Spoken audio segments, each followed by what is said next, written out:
আপনারা আপনারা যে বেলপাতা বাবা শিবকে দেন, হাত তুলে বলুন তো বেলপাতা কি কি বার তুলতে নাই? এইদিকে দিকে বেলপাতা কি কি বার তুলতে নাই? যে যেখানে বসে আছেন বেলপাতা কি কি বার তুলতে নাই জোরে বলুন। আপনারা জানেন সোমবার দিন তুলতে নাই, কীর্তনে শুনেছেন, কিন্তু আমি আপনার শিবপুরাণ থেকে পরিষ্কার করে বলে দেবো যে বেলপাতা কোন কোন দিন তুললে আপনার অপরাধ হয়ে যাচ্ছে আপনি বুঝতে পারছেন না। বেলপাতা চতুর্থীর দিনে কি তুলতে নাই, বেলপাতা অষ্টমীর দিনে তুলতে নাই, বেলপাতা নবমীর দিনে তুলতে নাই, বেলপাতা সোমবার দিন তুলতে নাই, বেলপাতা শিব চতুর্দশীর দিন তুলতে নাই, আর বেলপাতা সংক্রান্তির দিনে তুলতে নাই। খুব মাথায় রাখবেন কোন দিন বললাম, অষ্টমীর দিন, নবমীর দিন, চতুর্থীর দিন, সংক্রান্তির দিন, আর কোন দিন মায়েরা, কোন দিন? সোমবার দিন। তাহলে প্রশ্ন করবেন বেলপাতা যদি সেদিন তুলতে না পাবো তাহলে আগের দিন তোলা যাবে? আগের দিন তুলে আপনি জলে ভিজিয়ে রাখবেন, পরের দিন বাবা ভোলাকে দেবেন। এইবার বলে দিই বাবা শিবের কথাটা বলি, শিব চতুর্দশী পালন করবেন, মায়েদের কাছে নিবেদন রইল বাড়িতে শিবলিঙ্গ যদি থাকে তো ভালো, আর যদি না থাকে একটা শিবলিঙ্গ বাজার থেকে কিনবেন। শিব চতুর্দশীর দিনে আপনাদের এই কাজগুলো কর্তব্য। কেন? ভগবান নারায়ণ কি বলছে শাস্ত্রের দ্বারা, শিবপুরাণ থেকে এখনই বুঝতে পারবেন যে নারায়ণ বলছেন যে শিব পূজা করে সে সবচাইতে আমার প্রিয় হয়, যে শিব পূজা করে সে সবচাইতে। তাহলে ভগবান নারায়ণ যদি বলে যে শিব পূজা করে সবচাইতে প্রিয় হয়, তাহলে শিব পূজার কথা আপনাদের বলে দিয়ে যাই, সবাই শুনবেন। শিবকে 4 প্রহরে পুজো করতে হয়। প্রথম প্রহরে দুধ দিয়ে স্নান করাতে হয়, দ্বিতীয় প্রহরে দই দিয়ে স্নান করাতে হয়, তৃতীয় প্রহরে ঘি দিয়ে স্নান করাতে হয়, আর চতুর্থ প্রহরে মধু দিয়ে স্নান করাতে হয়। কি বললাম মনে থাকবে তো? প্রথম প্রহরে কি দিয়ে মায়েরা জোরে বলুন? দুধ দিয়ে। দ্বিতীয় প্রহরে কি দিয়ে? দই দিয়ে। তৃতীয় প্রহরে কি দিয়ে? ঘি দিয়ে। আর চতুর্থ প্রহরে কোন দিয়ে মায়েরা? কি দিয়ে? মধু দিয়ে স্নান করাবেন। দেখুন কেন শিবরাত্রি করা জরুরি একটা কথা বলে দিই। হচ্ছে শাস্ত্র বলছে যে বারাণসীতে একজন ব্যাধ ছিল। এই ব্যাধ প্রত্যেক দিন শিকার করতে যেত। একদিন শিকার করতে গিয়ে প্রচণ্ড অন্ধকার জঙ্গলের মধ্যে ঘর ফিরতে পারছে না। কতকগুলো পাখি পশুকে মেরে ওই ব্যাধ একটা গাছের ওপরে ভয়ে চেপে দিল। কেন? যদি জঙ্গলের পশুর আক্রমণ করে, ওই জন্য একটা গাছের ওপরে চেপে দিয়েছে। যেই না গাছের ওপরে চেপে দিয়েছে মা, সঙ্গে সঙ্গে গাছে শুয়েছিল, সেই গাছটার নাম ছিল বেলপাতা। সবাই লক্ষণ, সেই গাছটা ছিল বেল বৃক্ষ। ও গাছে শুয়েছিল, হঠাৎ শিশির ভেজানো একটা পাতা ওই ব্যাধের হাতে লেগে নিচে একটা শিবলিঙ্গ ছিল বেল গাছের নিচে, ওই শিবলিঙ্গের মাথাতেই পড়েছে। এখন লক্ষ্য করুন, ও তো জানে না আজকে শিব চতুর্দশী, সারাদিন উপবাস আছে। শিব চতুর্দশী উপবাস হয়ে গেল, আর শিবের মাথাতে বেলপাতা পড়ে গেল। পরের দিন যখন বাড়ি ফিরে গেল, তখন বাড়িতে গিয়ে সেবা করবে। সেবা করার সময় একজন ব্রাহ্মণ এসেছে যে আমাকে পালন করাও। একজন ব্রাহ্মণকে পালন করেছে, আর পালন করার পরে সে শিব চতুর্দশীর সমস্ত ফল লাভ করতে পেরেছে। একদিন ব্যাধ যখন মারা গেল, তখন ব্যাধকে যমরাজ নিতে এসেছে। কেন? ওকে নিয়ে যাব জমালয়ে। আর সঙ্গে সঙ্গে শিবলোকের লোকেরা এসেছে, কি বলছে, না না ওকে শিবলোকে নিয়ে যাব। বলে কেন? ও তো যমরাজরা বলছে ও এক কাজ করবে, ও তো প্রত্যেকদিন পশু শিকার করেছে, ও কত পশু মেরেছে, ওকে জমালয়ে নিয়ে যাব। শিবলোকের লোকেরা কি বলছে জানেন? শিবলোকে যারা আছে তারা বলছে না না, ও পশু শিকার করতে পারে, কিন্তু একদিন উপবাস থেকে ওই যে শিব চতুর্দশী করেছে, ওই জন্য ওর জায়গা হলো শিবলোক। এই জন্য বাবা, ভগবানের জন্য কিছু করবেন আপনি কিছু পাবেন, আর কিছু করবেন না আপনি পাবেন না। ভগবান বলছেন যে যে যথামাং প্রপদ্যন্তে তাং ততৈব ভজাম্যহং। তার মানে কি? যে আমাকে যেমন ভাবে ভালোবাসে আমি তাকে তেমন ভাবে ভালোবাসি। আজকে হরিনাম শুনছেন মানে কি? আপনারা হরিকে ভালোবাসতে পেরেছেন বলে বসেছেন। যিনি হরিকে ভালোবাসতে পারেন নাই তিনি কিন্তু বসতে পারেন নাই। যারা যারা বসছেন তারা হরিকে ভালোবাসেন। এত রাত্রিতে বসে আছেন মানে কি? হরিকে ভালোবাসেন। আজকের রাত্রিটা আপনাদের জমা থাকবে। ব্যাংকে টাকা জমা দিলে তার যেমন সুদ পাওয়া যায় 10 বছর পরে, আপনি আজকের দিনটা যে হরিনামের ব্যাংকে জমা দিলেন, একদিন দেখবেন আপনার বাড়িতে বিরাট বিপদ হয়ে গেল। আপনি ভাবতেই পারবেন না বিপদ থেকে উদ্ধার পেলেন। কেন পেলেন? আজকের দিনটার জন্য পেলেন। ভগবান বলল আমাকে যে যতটুকু দেয় আমি তাকে ততটুকু দিই। তা আজকের রাত্রিটা ভগবানকে দিচ্ছেন মানে ভগবানের কাছে কিছু পাবেন। এই শিব পূজা কথা যখন বললাম, একদিন দেখবেন মায়েরা লক্ষ্মী নারায়ণ বাড়িতে রাখবেন, কিন্তু একা লক্ষ্মী রাখবেন না। সব মায়েদের কাছে আমার নিবেদন রইল, বাড়িতে লক্ষ্মী পূজা আপনারা বুধবার দিন করেন বোধহয়, নাকি? আমি ভুল বলে ফেললাম নাকি? কি বার করেন? না না, আপনারা তো মায়েদের জিজ্ঞেস করছি, কি বার করেন? বৃহস্পতিবার। আচ্ছা, তাহলে বলা ভুল হলো। না না, আমি টেস্ট করে দেখলাম আপনারা কবে করেন। সব জায়গাতে বৃহস্পতিবার। আচ্ছা, বৃহস্পতিবার দিন করেন তো। লক্ষ্মী একা পুজো করবেন না, যে বাড়িতে একা লক্ষ্মী থাকে শাস্ত্র বলছে লক্ষ্মী চঞ্চলা হয়ে যায়। লক্ষ্মীর পাশে নারায়ণকে রাখবেন, যুগলে পুজো করবেন, তবে লক্ষ্মী হলো সুখ আর নারায়ণ হলো শান্তি। একদিন লক্ষ্মী দেবী নারায়ণকে বলছে, স্বামী আমি কি সত্যিই তোমার প্রিয় হতে পেরেছি? মানে সত্যি কি আমি তোমাকে ভালোবাসতে পেরেছি, আমার তোমার প্রিয় হতে পেরেছি? ভগবান নারায়ণ লক্ষ্মীকে জড়িয়ে ধরে বলল, লক্ষ্মী তুমি তো আমার প্রাণের চাইতে প্রিয়, সত্যিই তুমি আমার ভালোবাসার মানুষ। সঙ্গে সঙ্গে লক্ষ্মীকে নারায়ণ বলল, তুমি আমার প্রিয়, কিন্তু একটা ভালো কথা জেনে রাখো, এ জগতে যে শিব পূজা করতে পারে সে কিন্তু আমার সব চাইতে প্রিয় হয়। আচ্ছা মায়েরা কিছু মনে করবেন না, আপনার শিব পুজোতে আকন্দা ফুল দেন, যেটা বলুন হ্যাঁ না, আপনার বেলপাতা দেন, কিন্তু শুনলে চমকে যাবেন যে শিব কিন্তু বেলপাতা বা আকন্দ ফুলের চাইতে একটা জিনিস সবচেয়ে বেশি পছন্দ করে, ওটা আপনাদের কারো জানা নেই। শিব কিন্তু একটা জিনিস সবচেয়ে বেশি পছন্দ করে, ওটা আপনার কেউ দেয়নি না। কেন? কীর্তন শুনলে দেবেন, না দিলে দেবেন না। শিব পুরাণ কি বলছে দেখুন, নারায়ণ বলছে যে শোনো লক্ষ্মী, তুমি শিব পুজো করবে? বলছে হ্যাঁ। বৈকুণ্ঠ ধামে একটা শিবলিঙ্গ তৈরি করলেন কে? সোনার শিব। কে মায়েরা? তৈরি করলেন লক্ষ্মী। মন্দির করলেন, মন্দিরে প্রতিদিন 100টা করে পদ্ম ফুল দেয়। ভগবান নারায়ণ লক্ষ্মীর কানে বললেন, তোমাকে পঞ্চমন্ত্র দিলাম, 5 অক্ষরে মন্ত্র, এই মন্ত্র দিয়ে পুজো করো, নমঃ শিবায় নমঃ শিবায় নমঃ শিবায়। মায়েরা শিবকে পুজো করতে গেলে কোনো মন্ত্রের দরকার নাই, যখনই পুজো করবেন খালি বলবেন নমঃ শিবায় নমঃ শিবায় নমঃ শিবায়, 5টা অক্ষর। এটা কে বলেছে? শিবপুরাণ থেকে নারায়ণ বলছে। কাকে? লক্ষ্মীকে। এই মন্ত্র বলবে। আর শিবের সবচাইতে প্রিয় ফুল হলো, কি ফুল বললাম? পদ্ম ফুল। লক্ষ্মী প্রত্যেকদিন সরোবর থেকে 100টা করে পদ্ম ফুল তুলে আনে। ভালো করে শুনবেন, 100টা করে পদ্ম ফুল তুলে আনে আর প্রতিদিন শিবকে দেয়। 1 বছর পেরিয়ে গেছে, যখন লক্ষ্মী দেবী একদিন শিবের ধ্যান করছে, 100টা পদ্ম ফুল থালাতে রেখেছে, শিব তখন নিজ মূর্তি ধারণ করে 100টা পদ্ম ফুল থেকে 2টো পদ্ম ফুল তুলে নিয়ে চলে গেছে। লক্ষ্মী দেখতেই পায়নি। লক্ষ্মী যখন চৈতন্য ফিরেছে, মায়েরা লক্ষ্মী যখন চৈতন্য ফিরেছে, যখন তাকাচ্ছে তখন দেখছে 98টা ফুল রয়েছে, 2টো নেই কেন? তাহলে পুজো করতে করতে কিন্তু উঠতে নাই। যারা কীর্তন শুনছেন, এই যে এই যে এই যে পুজো করতে করতে কিন্তু উঠতে নাই। যে পুজো করতে করতে ওঠে তার অপরাধ হয়। লক্ষ্মী দেবী বুঝিয়ে দিলেন। লক্ষ্মী দেখলো 98টা পদ্ম ফুল আছে, তাহলে আর 2টো নেই, তাহলে এখন তো উঠতে পাবো না, আর 2টো পদ্ম ফুল কোথায় পাবো? তার মনে পড়ে গেল ভগবান বিষ্ণুর দিন বলেছিলেন, লক্ষ্মী তোমার এই বক্ষ যুগল হলো পদ্ম ফুলের মতো। লক্ষ্মীর মনে পড়ে গেল, যদি 98টা ফুল আছে, 2টো ফুল দিতে হবে, তাহলে আমার বক্ষ যুগল যদি পদ্ম ফুলের মতো হয়, তাহলে এই বক্ষ যুগল স্পর্শ করে আমি শিবকে দিলাম। শুধু তাই নয়, শুধু তাই নয়, একটা অস্ত্র নিয়ে বক্ষ যুগল কাটতে গেলেন। শিব তখন নিজ মূর্তি ধারণ করে বললেন, মা এ তুমি কি করছো? তোমার বক্ষ যুগল কেটে আমাকে দিচ্ছ? ছি না, আমি এটা চাই না। তবে শোনো, তুমি কি চাও বলো, তোমার মনের ইচ্ছা আমি পূর্ণ করব। লক্ষ্মী দেবী বললেন, বাবা ভোলানাথ, বলে কি, আমি যেন আমার স্বামীর প্রিয় হতে পারি। বলে তাহলে এক কাজ করো, তোমাকে আশীর্বাদ করলাম, তোমার দেহ থেকে তৈরি হবে শ্রী গাছ। মায়েরা বেল গাছের আরেকটা নাম হলো শ্রী গাছ। বেল ফলকে কি ফল বলা হয় জোরে বলুন বাবা? শ্রীফল বলা হয়।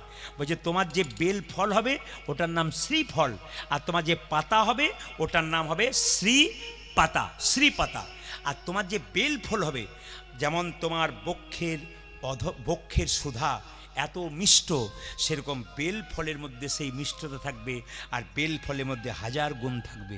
ওই জন্য দেখবেন যারা বেল খান প্রতিনিয়ত, পাকা বেল, কাঁচা বেল, দেখবেন তাদের শরীরে অনেক রকমের রোগ দূর হয়, অনেক প্রশান্তি পাওয়া যায় ওই আশীর্বাদ থেকে। তাই আপনারা আজকে জানতে পারলেন যে শিবের সবচেয়ে প্রিয় ফুল কি। জোরে বলুন, কি বললাম? একবার জোরে বলুন। আর বলবেন না, 2-4 জন তাকাচ্ছে খালি হাঁ করে, কি যে বললো দাদা, আমি তো ঘরের কথা ভাবছিলাম, দলে দলে এসেছি। আপনার মনে কি ফুল বললাম জোরে বলুন? হ্যাঁ, মানে এরা সব জানে, চুপ করে আছে। বলুন, রাধা রানী কি, শ্যাম সুন্দর কি, মদন মোহন কি, হরিবাসর কি। মায়েরা সবাই লক্ষ্য করুন, একদিন একজন মুসলমান নবাব মুকুন্দ সরকারকে চিকিৎসা করাতে এলো, আর মুকুন্দ সরকার যখন চিকিৎসা করে দিল মায়েরা, তখন মুসলমান নবাব বলল তোমাকে এখানে রাখবো না, আমি মালদাতে নিয়ে যাব। তবে মালদাতে নিয়ে গিয়ে কী করবে জানো, তোমার জন্য একটা গোপীনাথের মন্দির তৈরি করে দেবো, তুমি গরিবের চিকিৎসা করবে, আমার পেটের রোগ ভালো করবে, আর তুমি ওখানে গিয়ে একটু নাম কীর্তন করবে। মুসলমান মানে কি, মুসলমানের সৎ মান মানে ইমান। মুকুন্দ সরকারকে নিয়ে গেল কোথায়, মালদার গৌড়তে। বলে শোনো, তোমাকে একটা মন্দির তৈরি করে দিলাম, গোপীনাথের মন্দির, তুমি এখানে কীর্তন করো, গরিবের চিকিৎসা করো। আর মুকুন্দ সরকার কীর্তন গান গাইছে মা।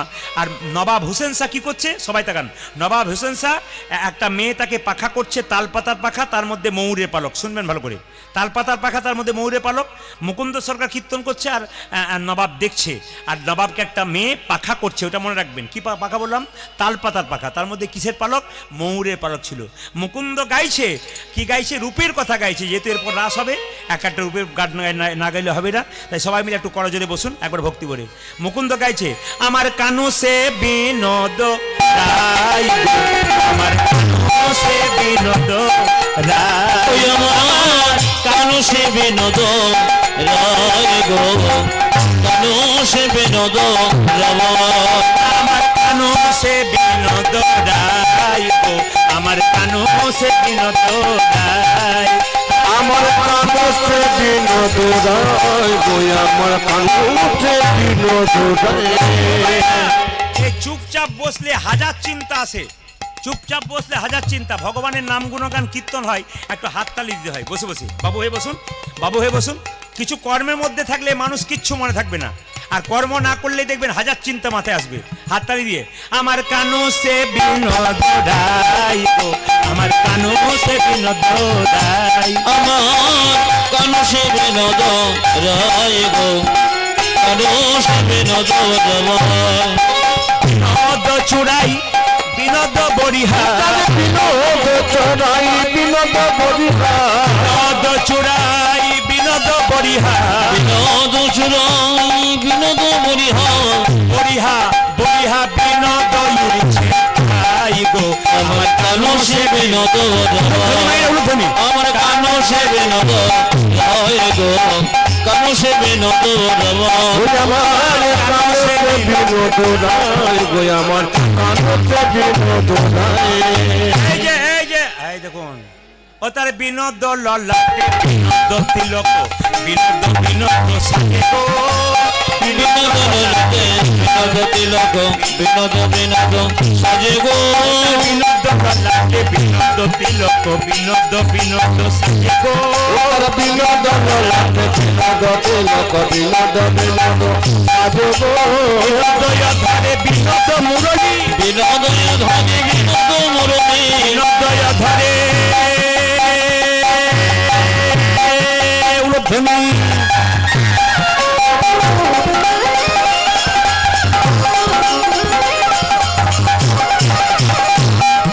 যে বিনোদ ধরে বিনোদ মুরলী, বিনোদয় ধরে বিনোদ মুরলী, বিনোদয় ধরে বিনোদ মুরলী, বিনোদ বিনোদ বাজে গো, আমার বিনোদ বিনোদ বাজে, আমার কানু সে বিনোদ রায় গো, আমার কানু সে বিনোদ রায়, যাকে কানসে বিনোদ রায়, কানসে বিনোদ রায়। বাবা জোরে বলুন, রাধা রানী কি, শ্যাম সুন্দর কি। আচ্ছা, একটা কথা আপনাদের বলে যায়, যারা কীর্তন শুনতে এসছেন জেনে নিতে পারবেন, যদি পুজো পাঠ করবেন, যে কোনো দান করবেন, যজ্ঞ করবেন, তখন মাথায় রাখতে হবে, তিলক যদি কপালে না নেন, গোটা পুজোটাই বেকার। যে যেখানে বসে আছেন আবার মন দিয়ে শুনে নেবেন, কিছু জিনিস না জেনে করছেন বলে আপনাদের অপরাধ হচ্ছে, কিছু জিনিস না জেনে করছেন বলে ভুল হচ্ছে। শাস্ত্র পরিষ্কার করে বলছে, আপনি যখন ঘরে গোবিন্দের পুজো করবেন, লক্ষ্মী পুজো করবেন, একটা তিলক কিন্তু আপনাকে নিতে হবে। আপনি কাউকে দান করছেন, একটা তিলক নিতে হবে।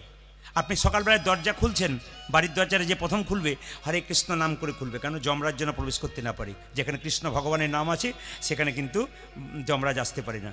কিছু নিয়ম আছে, সংসারে দরজা খুলবেন তো দরজা খোলার সময় হরে কৃষ্ণ মহামন্ত্র বলে দরজা খুলবেন। কোনো ভিখারি আপনার বাড়িতে ভিক্ষা করতে এসছে, মা চারটি ভিক্ষা দাও তো, আপনি চাল দিলেন, টাকা দিলেন, কিন্তু মাথায় রাখতে হবে আপনাকে হরে কৃষ্ণ বলে দিতে হবে, কিংবা জয় রাধে বলে দিতে হবে, কিংবা জয় নিতাই বলে দিতে হবে। কেন, ওই ভিক্ষাটা নিয়ে গিয়ে কেউ যদি মদ খায়, কেউ উল্টো পথে খরচ করে, আপনার কি দরকার? আপনি দিয়ে দিলেন ভগবানের নামে, ও কি করবে সেটা ওর ব্যাপার, পাপে ভোগ করবে ও, আপনি কিন্তু পুণ্য করলেন। কেন, ভগবানকে স্মরণ করে ভগবানের নাম করে দিলেন। এই জন্য বলি তিলক কিন্তু দরকার আছে। কিন্তু সবচেয়ে লজ্জার ব্যাপার কি জানেন, আমাদের পাড়াতে একটা মেয়ে 25 বছর বয়স, ও তিলক করে, তো পাশের বাড়ি মেয়েগুলো বরাবরই করে, বাবারে দিদি হারাধনের বইয়ে কি ঢং দিদি, ও তিলক করেছে, মালা পরেছে। কিন্তু আমি আপনাদের বলবো মালা কিন্তু এইদিকে এদিকে যারা কীর্তন শুনতে এসছেন, আমি আপনাদের বলবো মালা কিন্তু আপনারা সবাই পরবেন, কেউ বাদ দেবেন না মায়েরা, মালা কিন্তু সবাই পরবেন।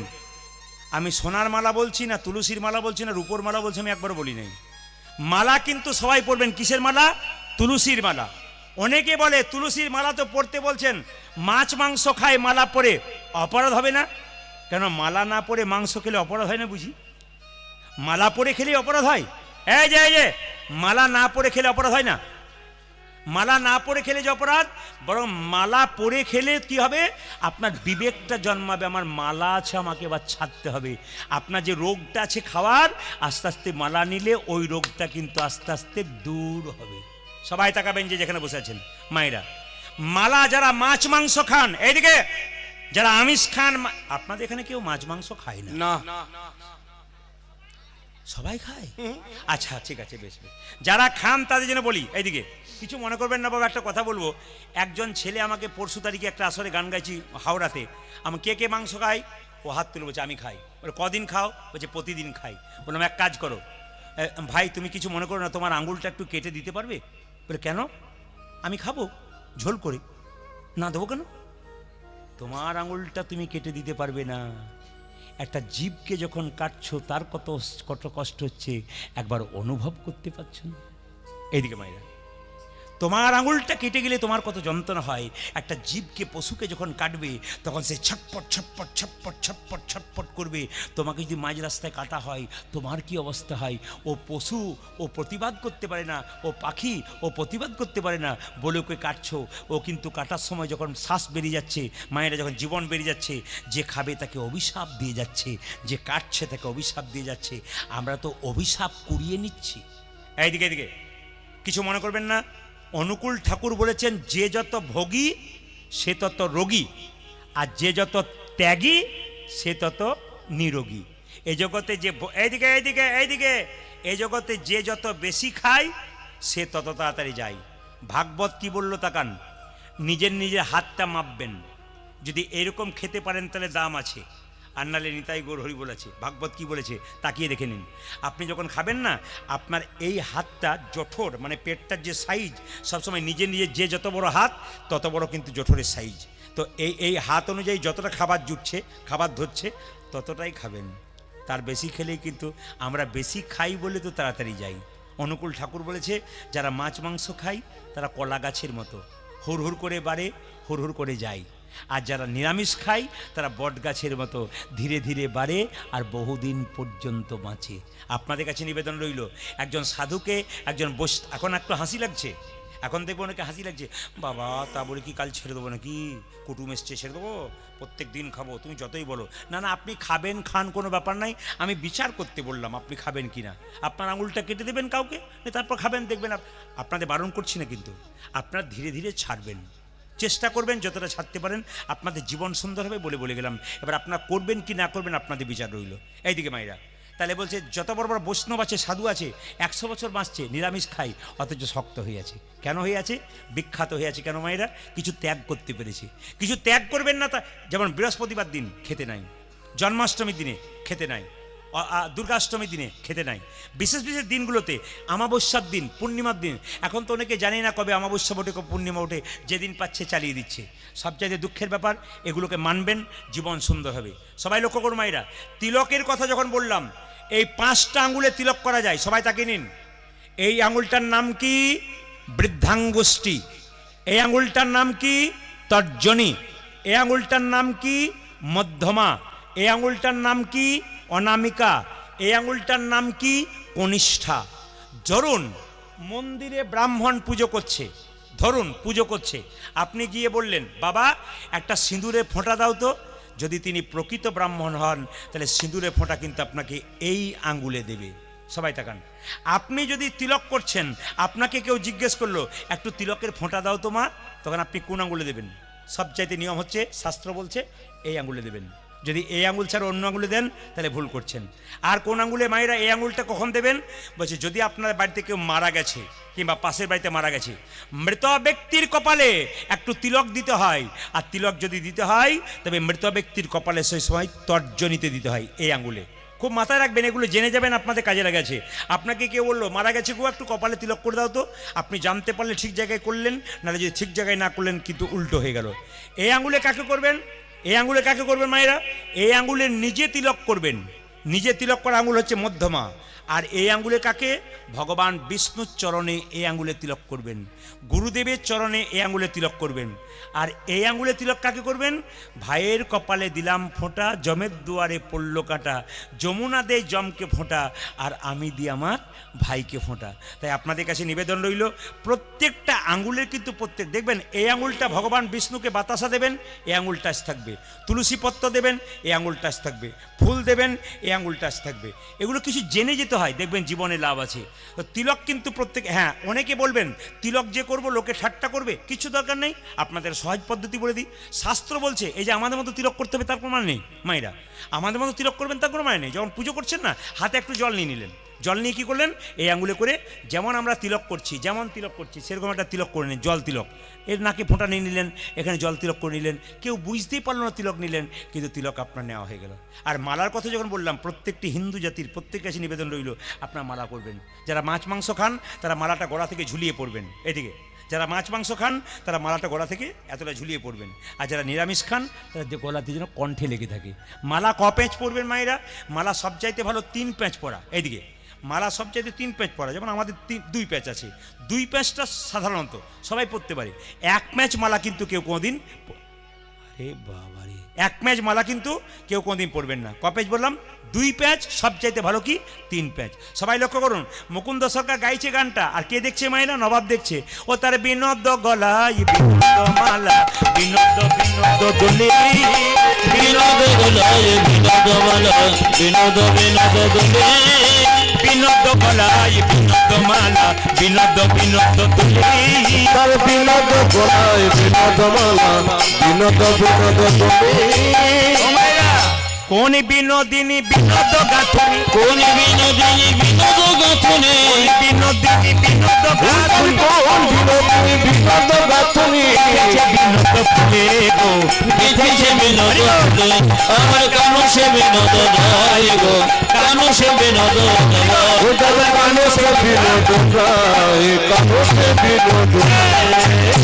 বিনোদ কোটিতে বিনোদ ধরতি, বিনোদ বিনোদ সাজে গো, বিনোদ কোটিতে বিনোদ ধরতি, বিনোদ বিনোদ সাজে গো, বিনোদ কোটিতে বিনোদ ধরতি, বিনোদ বিনোদ সাজে গো, বিনোদ কোটিতে বিনোদ ধরতে, বিনোদ বিনোদ সাজে গো, বিনোদ চরণে বিনোদ নুপুর, বিনোদ চরণে বিনোদ নুপুর, বিনোদ চরণে বিনোদ নুপুর, বিনোদ চরণে বিনোদ নুপুর, বিনোদ বাজে গো, বিনোদ বিনোদ ভজে, আমার কানু সে বিনোদ গায় গো, কানু সে বিনোদ গায়। আজ কানে সে বিনোদ গায়, কানে সে বিনোদ দেখি গায়। আপনারা কেমন কীর্তন শুনছেন, যদি উত্তর দিতে পারেন আমি খুশি। এই যে কীর্তন শুনছেন, কেমন উত্তর দিলে বুঝতে পারবো। কি বলুন তো? আচ্ছা, মুকুন্দ সরকার যখন কীর্তন গান গাইছে, একটা মেয়ে তাকে পাখা করছিল, বলুন কিসের পাখা করছিল? না না, ময়ূরের নয়, তালপাতার না প্লাস্টিকের? হ্যাঁ, বাবারা ঠিক বলবেন, মন দিয়ে শুনছেন। আপনাদের মায়েদের জিজ্ঞেস করছি, তালপাতা পাখা না প্লাস্টিকের পাখা? জোরে বলুন। ও, চুপচাপ এমনি শুনছেন কিন্তু পাকা আছেন। আচ্ছা, এইদিকে ওই পাখার মধ্যে কাকের পল্লী পালক ছিল না কোকিলের পালক ছিল? ময়ূরে। আচ্ছা, কিছু মনে করবেন না মায়েরা, ভগবান শ্রীকৃষ্ণের মাথায় কোন পাখির, বাবা এ তো সবাইকে ডেকে ডেকে নিমন্ত্রণ করে নিয়ে যাচ্ছে বাবা, একে একবার ডাকছে ওকে একবার ডাকছে, মানে সবাইকে তোলার দায়িত্ব নিয়েছে আর কি। আমি ওনাকে বলবো যখন আপনি মারা যাবেন তখন এদেরকে বলবেন তুইও আমার সঙ্গে চল, দেখবেন কজন যায়। খালি একে ডাকছে ওকে ডাকছে, এইখানে একবার ওখানে একবার। রাধে রাধে। যেরকম রাধা রানী কি, শ্যামসুন্দর কি। একটা কথা জেনে রাখবেন, যদি কেউ হরিনাম শোনে আর যদি তাকে বারবার বাধা দেওয়া হয়, যিনি বাধা দিচ্ছেন তার মহাপাপের অধিকারী হতে হয়। বৈষ্ণব অপরাধ হতে, বিরাট বৈষ্ণব অপরাধ। কেন? কেউ যদি মন দিয়ে শোনে, কোনো মতে তাকে কোনো বাধা দিয়ে নেই। কেন? যার মন এখানে যুক্ত হয়ে গেছে তাকে একবারে তুলবেন না। যেমন অনেক দাদারা আছেন কেমন চুপচাপ বসে শুনছেন, কেন? দু একজন হয়তো পারছেন না, সবাই বসে শুনছেন, মনকে বাধা দেবেন না। যেরকম রাধা রানী কি, শ্যামসুন্দর কি, মদন মোহন কি? আচ্ছা, ভগবান শ্রীকৃষ্ণ এত পাখির পালক থাকতে ময়ূরের পালকটা নিল কেন মা? কারো জানা আছে? বলবো না, বাদ দিয়ে দেবো। আচ্ছা, বলে দিই। আচ্ছা মায়েরা, রামচন্দ্র 14 বছরের জন্য বনবাসে গিয়েছিল। রাবণ যখন সীতাকে হরণ করেছিল, একটা পাখি বাধা দিয়েছিল। পাখিটার নাম কি? জোরে বলুন। ঈগল পাখি? গরুর পাখি? জোরে বলুন। হ্যাঁ, বাবারা তো জানেনি, আপনাদের বলছি কোন পাখি? জটায়ু পাখি। আচ্ছা, যখন বাধা দিতে গেল মা, রাবণ তখন ডানা কি করলো? জোরে বলুন। কেটে দিল। এইদিকে রাবণ যখন ডানাটা কেটে দিল, এই দেখেন, যখনই কেটে দিল সঙ্গে সঙ্গে ছটপট ছটপট ছটপট ছটপট করছে। রামচন্দ্র এসে বলছে, এই যে জটায়ু, আমি আমার মাকে বাঁচাতে পারলাম না প্রভু, আমি অনেক চেষ্টা করলাম। জটায়ু, তোমাকে দেখে মনে হচ্ছে তুমি আর বাঁচবে না, তুমি মারা যাবে। জটায়ু বলল, প্রভু আমি যখন মারা যাব আমাকে আশীর্বাদ করো যেন জন্মে জন্মে তোমার সঙ্গ লাভ করতে পারি। ভগবান বললেন, এ জন্মে তো হলো না জটায়ু, আগামী দাপর আমি যখন কৃষ্ণ হব তুমি হবে ময়ূর পাখি, তোমার পালকটা আমি মাথায় গ্রহণ করব। আচ্ছা মায়েরা তাকান, এ যদি সত্যি কৃষ্ণের ছবি দেখেছেন তাহলে একবার বলুন তো মন দিয়ে। বলে কি এরা মা মেয়ে বটে নাকি আপনারা? মা মেয়ে? আমার খালি খারাপ লাগছে কি বলতো, সবাই কীর্তন শুনছে আর মা একবার মেয়ের গালে চুমু দিয়ে কি যে বলছে কি জানে। শুনতে দিন শুনতে যে রাধা রানী কি, শ্যাম সুন্দর কি। আচ্ছা মায়েরা, ময়ূরের পালকটা যে রয়েছে, কিছু মনে করবেন না, ময়ূরের পালকটা ভগবান নিলেন। আচ্ছা বলুন তো, ময়ূরের পালকটা বাম দিকে হেলে থাকে, সোজা থাকে না ডান দিকে থাকে? জোরে বলুন। কোন দিকে থাকে? ডান দিকে? বাম দিকে? আচ্ছা, প্রশ্ন হয় না যে বাঁ দিকে হেলে থাকে কেন, সোজা রইল না কেন, ডান দিকে রইল না কেন? তত্ত্বটি ভালো করে শুনবেন। একটা বাড়িতে অনেকগুলো মেয়ে থাকলে ঝগড়া হয় কি নিয়ে? কাজ করে। এই তুই টিভি দেখবি আর আমি কাজ করে মরবো, ঝগড়া হয় না? ভগবানের শরীরে যারা আছে তাদের মধ্যে ঝগড়া হচ্ছে। ময়ূরের পালক বলছে, আমি হলাম বড় লোক, নূপুর তুই হলি ছোট লোক, তুই গোবিন্দের পায়ে থাকিস আর আমি গোবিন্দের মাথায় থাকি। তুই হলি ছোট লোক, আমি হলাম বড় লোক। সবাই তাকান, আমি হলাম বড় লোক। আচ্ছা বলুন তো, দুজনের মধ্যে ঝগড়া হলে বাঁশ থেকে একজন বিচার করে, তার নাম কি? বাঁশি। বাঁশি কেঁদে কেঁদে বলল, শোনে রে ময়ূরের পালক, এই জগতে যত সাধুগুরু বৈষ্ণব আছে তারা তো কোনদিন গোবিন্দের মাথায় থাকতে চায় না, তারা গোবিন্দের পায়ে থাকতে চায়। ওরে নূপুরে, তুই যদি গোবিন্দের চরণে পেয়েছিস, তুই সর্বশ্রেষ্ঠ জায়গা পেয়েছিস। নূপুরে আনন্দ ধরছে না, নূপুরে জিতং জিতং জিতং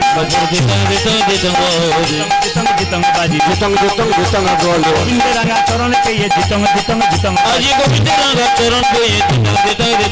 গোবিন্দের রাঙা চরণ পেয়ে আনন্দ ধরে না, আনন্দ ধরে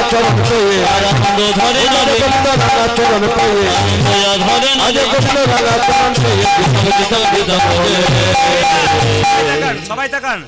ময়ূর পুচ্ছ তখন কেঁদে কেঁদে বলল, নূপুর আমার অহংকার ভেঙে গেল। গোবিন্দ যখন প্রতিদিন গোচারণে যায়, তুই তো প্রতিদিন গোবিন্দের চরণের ধুলো মাখতে পাস, আমি তো প্রতিদিন গোবিন্দের চরণের ধুলো পাই না। তবে নূপুর রে, আমার গোবিন্দ যখন গোচারণে যাবে আমি বাম দিকে হেলে থাকবো। কে বলছে? কে বলছে? ময়ূর পুচ্ছ। তুই কি করবি জানিস? তুই দিবি দিবি ধুলা উড়াইয়ে দিন তাই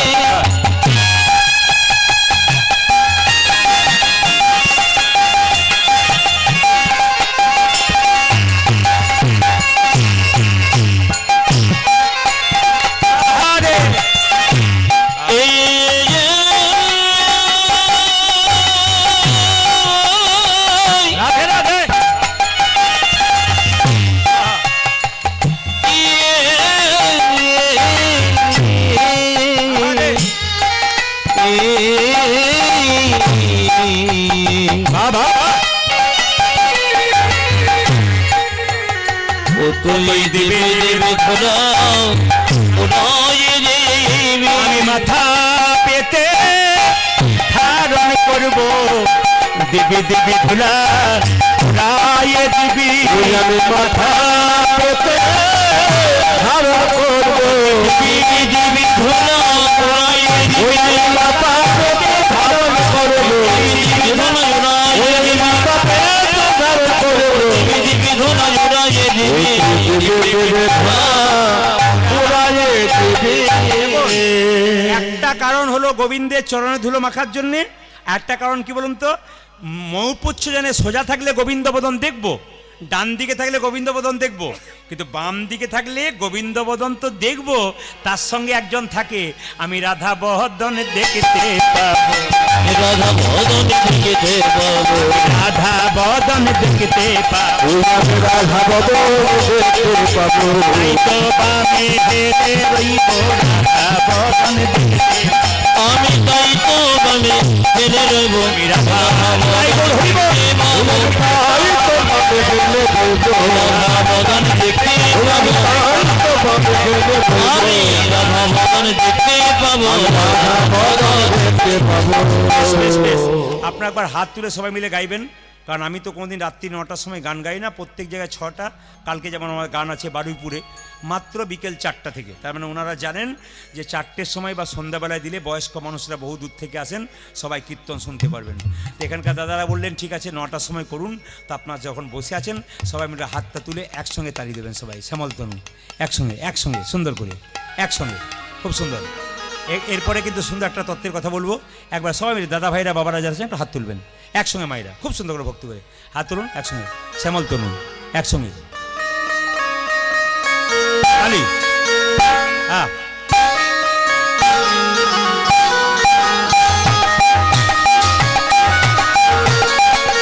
ধ্বনি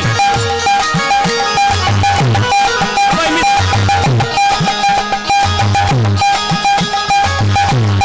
হরি বল।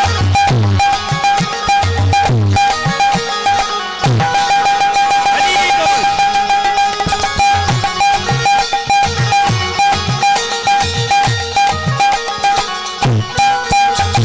শ্যামল তনু যে হলো আবির লাল, আবির লাল, হোলি খেলিছে আমার ব্রজের গোপাল।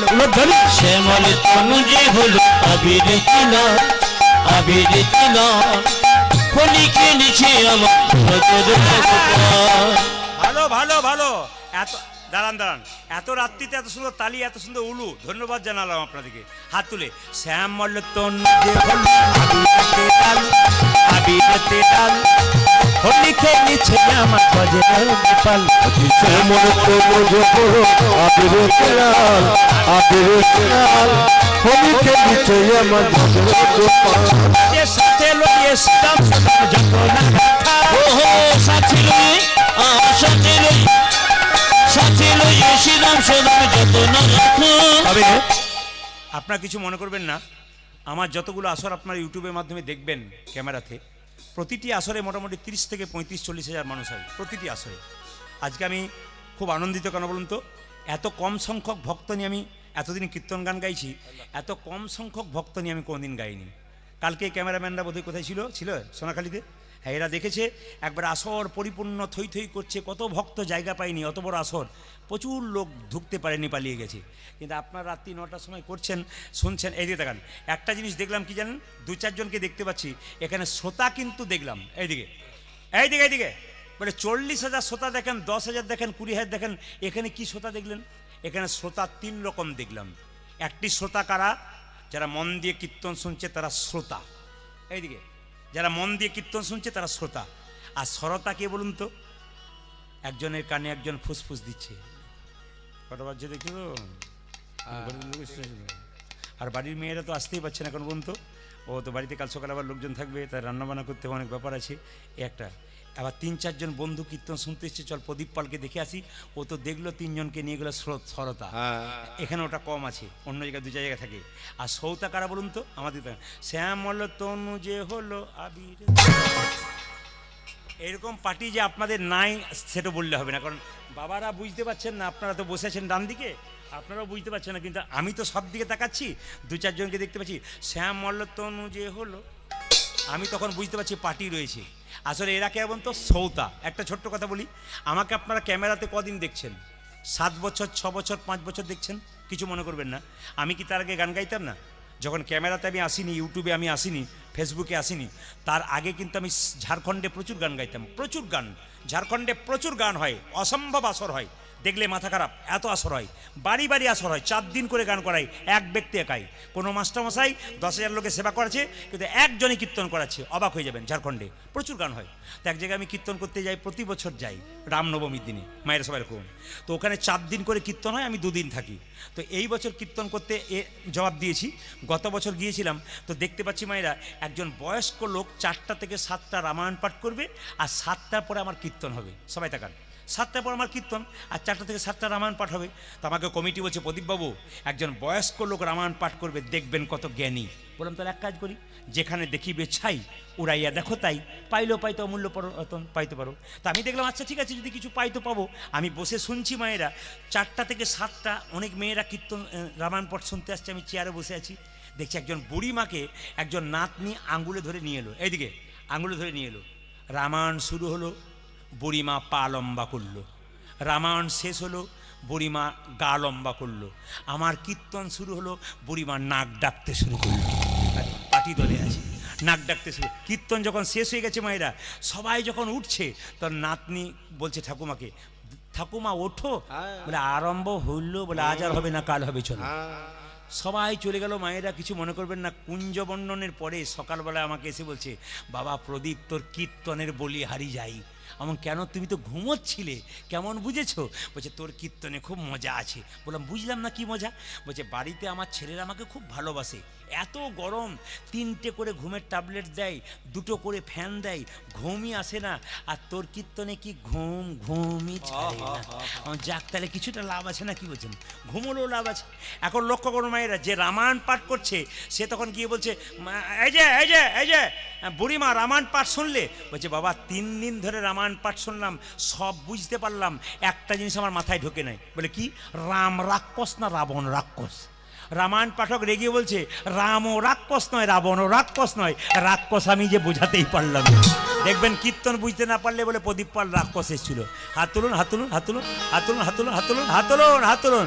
শ্যাম মল্ল তনু যে হলো আবিরেতে লাল, আবিরেতে লাল, হোলি খেলেছে আমার বাজে গোপাল। শ্যামল তনু যে হলো আবিরেতে লাল, আবিরেতে লাল, হোলি খেলেছে আমার বাজে গোপাল। সাথে লইয়া শ্রীরাম সদা যত না দেখার, হাতে লইয়া সুদাম সুদাম যত না রাখার, সাথে লইয়া সাথে লইয়া সাথে লইয়া সাথে লইয়া শ্রীরাম সদা যত না দেখার। এগো সাথে লইয়া, আহা সাথে লইয়া, আহা সাথে লইয়া শ্রীরাম সদা যত না রাখো। সাথে লইয়া শ্রীরাম সদা যত না দেখার। উঠে যে হাতে লইয়া সুদাম সুদাম যত না রাখার, হোলি খেলেছে আমার বাজে গোপাল। শ্যামল তনু যে হলো আবিরেতে লাল, আবিরেতে লাল, হোলি খেলেছে আমার বাজে গোপাল। শ্যামল তনু যে হলো আবিরেতে লাল, আবিরেতে লাল, হোলি খেলেছে আমার বাজে গোপাল। রাধারে দেবে বলে ধরিল ফুটকারি, ধরিল ফুটকারি, লাল রঙে রাঙাইল নীল রঙ। ওই রাধারে রাধবে বলে ধরিল ফুটকারি, ধরিল ফুটকারি, লাল রঙে রাঙাইল নীল ওরে রাধারে দেবে বলে ধরিল ফুটকারি, ধরিল ফুটকারি, লাল রঙে রাঙাইল নীল রঙের শাড়ি। উঠে যে রাধারে রাধবে বলে ধরিল ভিখারি, ধরিল ভিখারি, লাল রঙে লাগিল রঙ রঙ। রাধা বলে রং দিও না দোহাই নন্দলাল, রাধা বলে রঙ দিও না দোহাই নন্দলাল, রাধা বলে রং দিও না দোহাই নন্দলাল। উঠে যে রাধা বলে রঙিল না দোহাই নন্দলাল, হোলি খেলেছে আমার বাজে গোপাল। ধরি শ্যামল তনু যে হলো আবিরেতে লাল, আবিরেতে লাল, হোলি খেলেছে আমার বাজে গোপাল। উঠে যে শ্যামল তনু যে হলো হোলি খেলেছে আমার বাজে গোপাল। শ্যামল তনু যে হলো আবিরেতে লাল, হোলি খেলেছে আমার বাজে গোপাল। শ্যামল তনু যে হলো আবিরেতে লাল, হোলি খেলেছে আমার বাজে গোপাল।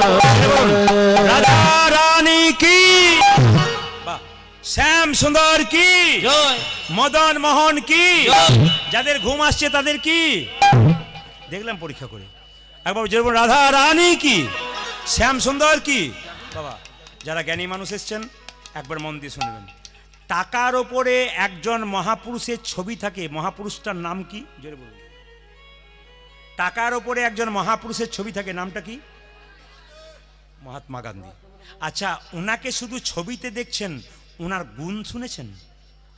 উনি কত বড় পণ্ডিত, কত বড় জ্ঞানী, কত বড় স্বাস্থ্যকার একবার দেখেছেন? সবাই তাকান। যাকে দেখছেন টাকার ওপরে যার ছবি, মহাত্মা গান্ধী, উনি সকালবেলায় ঘুম থেকে উঠে স্নান করে গীতা পড়তেন। এইদিকে এইদিকে এইদিকে ও মায়েরা, বিশ্ববিখ্যাত ক্রিকেটার বিরাট কোহলি এবং তার স্ত্রী এত টাকার মালিক, দেশে দেশে তাদের বাড়ি আছে, কয়েক হাজার কোটি টাকার মালিক। সেই দুটো মানুষ বৃন্দাবনে প্রেমানন্দ মহারাজের চরণে পড়ে আছে। আমরা একটা চাকরি পেয়ে গেলে বাবারে কি অহংকার, আমাদের পা মাটিতে পড়ে না, নিজেকে হনুমান মনে করি, পাহাড় তুলে চলে নিয়ে চলে আসবো।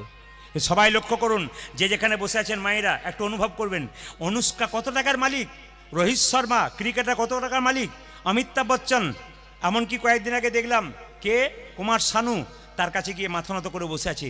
তারা জানতে পেরেছে টাকা পয়সাটা বড় কথা নয়, ভগবত সেবাটা বড় কথা, গোবিন্দের চরণটা বড় কথা।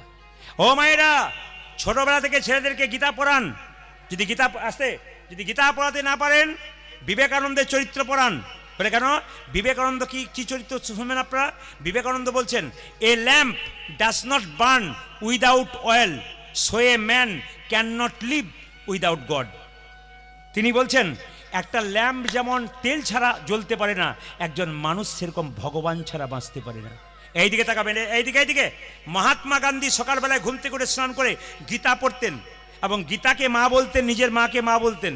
তিনি যখন এলাহাবাদ কোর্টে ব্যারিস্টার ছিলেন, তিনি শুধুমাত্র গীতাটাকে হাতে নিয়ে বলতেন, প্রভু আমাকে সম্পদ দিও না, আমাকে বিপদ দাও। সম্পদ দিলে আমি তোমায় ভুলে যাব, আর বিপদ দিলে তোমায় ভুলতে পারবো না। যেটা আমাদের কুন্তি বলেছিল কৃষ্ণের পিসি, ওই একই কথা বলছে কি মহাত্মা গান্ধী। ইতিহাসের দিক দেখান, এত মহাপুরুষ গুলি খেয়ে মরে গেল, কেউ ভগবানের নাম করতে করতে মরে নাই, একজন মরেছিল। কে বলুন তো? মহাত্মা গান্ধী। যখন নাথুরাম গডসে গুলি দিয়েছিল তার বুকে, পরপর দুটো, কি বলে মরেছিল? রাম রাম। একমাত্র ভগবানের নাম গাইতে গাইতে ওই পুরুষ একবার তো বলে কাজ করেছিল। সবাই তাকাবেন মায়েরা যে যেখানে বসে আছেন। যদি সুন্দরভাবে শুনতে চান তাহলে বলে রাখি, যারা ইতিহাস পড়েছেন তারা জানেন সম্রাট আলেকজান্ডারের কথা। এইদিকে তাকান, ইতিহাস পড়েছেন সম্রাট আলেকজান্ডার। তিনি মৃত্যুর আগে কি শিক্ষা দিলেন দেখুন। তিনি বললেন তার একটা মশার কামড়ে মৃত্যু হয়েছিল ব্যাবিলন শহরে। তো দেখুন, সম্রাট আলেকজান্ডার ভারতবর্ষের পৃথিবীর সমস্ত সম্পত্তিকে যদি 7 ভাগে ভাগ করা যায়, 1 ভাগ সম্পত্তির মালিক সম্রাট আলেকজান্ডার। চমকে যাবেন, গোটা পৃথিবীর সম্পত্তিকে যদি 7 ভাগে ভাগ করা যায়, তবে 1 ভাগ সম্পত্তির মালিক সম্রাট আলেকজান্ডার। ওই সম্রাট আলেকজান্ডার মৃত্যুর আগে বেবিলন শহরে একটা নার্সিংহোমে কি করেছিল জানেন? তার মন্ত্রীকে বলেছিল, মন্ত্রী আমি যখন মরে যাব 3টে জিনিস করবে। বলে কি? আমি যখন মরে যাব আমাকে কিন্তু তোমরা কেউ কাঁধে নিয়ে যাবে না, 4 জন ডাক্তার কাঁধে নিয়ে যাবে। কি শিক্ষা আছে দেখুন, 4 জন ডাক্তার কাঁধে নিয়ে যাবে। লিখে নিলাম স্যার, আপনি যখন মরে যাবেন 4 জন ডাক্তার কাঁধে নিয়ে যাবে। আচ্ছা, আমি যখন মরে যাব তখন অনেককে চিত হয়ে শুয়ে নিয়ে যাওয়া যায়, কিন্তু আমাকে কিন্তু উপুর হয়ে নিয়ে যাবে, যেন আমার হাতগুলো দুলতে দুলতে যায়। স্যার লিখে নিলাম। আর কি বলছে? আমি যখন মরে যাব আমাকে যখন নিয়ে যাবে তোমরা কাঁধে করে, তখন আমার পেছন পেছন পয়সা ছড়াতে ছড়াতে যাবে। সঙ্গে সঙ্গে মন্ত্রী বলল, স্যার 3টে জিনিস লিখে নিলাম, কিন্তু আমার একটা জানার জিজ্ঞাসা কথা আছে। বলে কি? আচ্ছা বলুন তো স্যার। বলে কি? আপনি যখন মরে যাবেন তখন আমরা আপনাকে কাঁধে নিতে পারবো না, আপনজন ডাক্তার কেন নেবে? তিনি বললেন, শোনো মন্ত্রী, আমি জগৎকে দেখাতে চাই, আসে যদি ডাক্তার তবে কি করিবে ডাক্তার? আসে যদি ডাক্তার তবে কি করিবে ডাক্তার? তার মানে কি? আলেকজান্ডার বোঝাচ্ছে যার জীবনে ডাক ডাক ডাক আসে যদি আসে যদি আসে যদি আসে যদি আসে যদি আসে যদি ডাক্তার, কি করিবে ডাক্তার? এইদিকে মহানায়ক উত্তম কুমার যখন মারা গিয়েছিলেন তখন তার হোম চিকিৎসককে সাংবাদিকরা জিজ্ঞেস করেছিলেন, আচ্ছা উত্তম কুমার যে মারা গেলেন তা আপনি বাঁচাতে পারলেন না? বলছে, এর আগে 24 বার বাঁচালাম, 25 বার এবারে পারলাম না, তার ডাক এলে আমার বাবার ক্ষমতা নাই তাকে বাঁচাতে পারি। স্যার দ্বিতীয় কথা, আপনি যখন মরে যাবেন আপনাকে উপর হয়ে হাতগুলো দোলাতে দোলাতে নিয়ে যাব কেন? সঙ্গে সঙ্গে সম্রাট আলেকজান্ডার বলল, আমি পৃথিবীর 7 ভাগ সম্পত্তির 1 ভাগ সম্পত্তির মালিক। আমি জগতের সবাইকে দেখাতে চাই, খালি হাতে এলাম আর খালি হাতে গেলাম, কিছুই নিয়ে আসি নাই, আর কিছুই নিয়ে যাব না। এই জগতের জীবকে শেখালেন, কিছুই নিয়ে আসি নাই, কিছুই নিয়ে যাব না। আচ্ছা, আপনাদের কেউ মারা গেলে মৃতদেহর পেছনে পয়সা ছড়াই? আমাদের কিন্তু ছড়াই। আমাদের যদি কেউ মারা গেলে তবে কোন পয়সাগুলো ছড়াই? যেগুলো বাজারে চলে না, অচল পয়সা, ওইগুলো ছড়াই। মানুষ আরও চালাক, এক বলবেন এক করে বসে থাকবে। তো সবাই তাকান, আপনাদের দক্ষিণ চব্বিশ পরগনাতে আমি প্রচুর গান গাই, কিন্তু কিছু মনে করবেন না, প্রত্যেকটি জেলায় জেলায় রাজ্যে রাজ্যে গান থাকার জন্যে আমি যেমন এই যে গানগুলো করছি, এর ফাঁকে আমি আসাম থেকে গান করে চলে এলাম। কলকাতার প্লেন ধরে আসামের লাতু শহর বলে একটা শহর আছে, সেখানে আমি গান করে চলে এলাম। এই ফাঁকে ফাঁকে আবার কোথাও বোম্বে গেলাম, কি হায়দ্রাবাদ গেলাম, মানে একবার ফাঁকে ফাঁকে ফাঁকে চলে যাচ্ছে আর কি। আবার এই জায়গাতে ঢুকছি, আবার পুরুলিয়া, আবার বাঁকুড়া, আবার উত্তর দিনাজপুর, আবার দক্ষিণ দিনাজপুর, আবার মালদা, প্রতি জায়গায় ছুটে ছুটে যাচ্ছি। তো সবাই লক্ষ্য করুন, আপনাদেরকে এখানে কীর্তন খোলা বলে একটা শ্মশান ঘাট আছে, যেরকম হ্যাঁ নাইনি, ওখানে একটা মুড়ির দোকান আছে, কিন্তু এরা কিন্তু ওখানে মুড়ি খেতে খুব ভালোবাসে, চাও খায়। তো ওখানে দেখতে পেলাম, মায়েরা কিছু মনে করবেন না, একজন মৃতদেহ একজনকে নিয়ে আসা হলো, প্রচুর টাকার মালিক, প্রতি কোটি টাকার মালিক, তাকে নিয়ে আসা হলো, ফুলের মালা দিয়ে সুন্দর করে সাজিয়ে তাকে নিয়ে আসা হলো।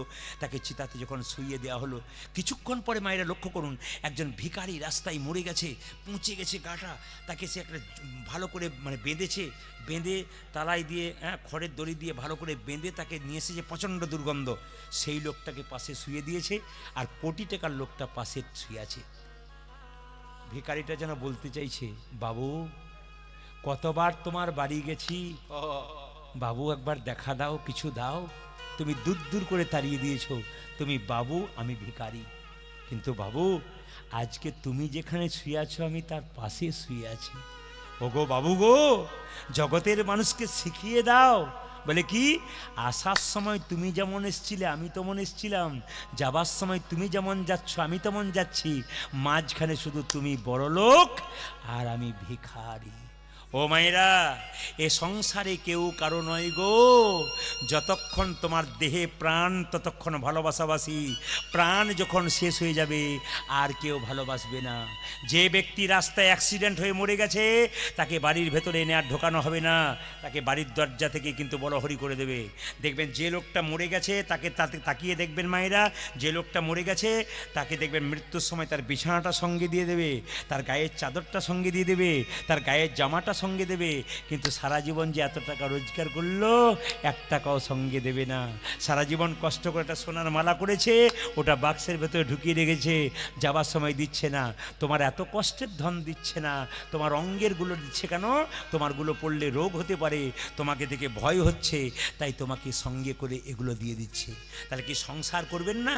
সংসারের কর্তব্য কর্ম করবেন, কিন্তু আসল কর্তব্য আপনারা ভুলবেন না। ও মায়েরা, কেউ যদি মারা যায়, আপনার স্বামী 10 দিনের জন্য বাইরে গেছে, আপনি চিন্তা করছেন এখনো ফিরল না কেন। স্বামী যখন ফিরল, আদর করলেন, যত্ন করলেন, ছপ্পর খাটে শোয়ালেন, ভালো খাবার খাওয়ালেন, কিন্তু স্বামীর দেহ থেকে যেদিন প্রাণবায়ুটা বেরিয়ে গেল, আর আদর করবেন? পাড়ার লোককে ডেকে বলবেন মরাটা বাস মরা হয়ে যাবে, এবার তাকে নামিয়ে নামিয়ে এনে বাঁশের মাচা তৈরি করে ছেঁড়া তালাই দিয়ে খড়ের দড়িয়ে বেঁধে দেবেন। শুধু তাই নয় মায়েরা, শেষের দিনে শুধু তাই নয় মায়েরা, সবাই তাকান, একটা প্যারেক গেড়ে দেবেন। কেন? ভূত দোষ পেয়ে যাবে বলে। ভাঙা বালতিতে গোবর জল ঘুরে দেবেন। কেন? যদি দোষ পেয়ে যায়। এই তো সংসার। পশ্চিমবাংলায় একজন বিখ্যাত বাউল শিল্পী বলল, যতই আমার আমার কর, ওরে শেষের দিনে সেজন বিনে ও হরি পারি হবে রে নিতাই। হরিবল হরিবল। শেষ দিনে সেজন বিনে হরি পরি কি হবে রাধে রাধে। শেষ দিনে সেজন বিনে কেউ বা কাটে ঝাড়ে রোবা, কেউ বা পাকাই দড়ি, কেউ কাটে ঝাড়ে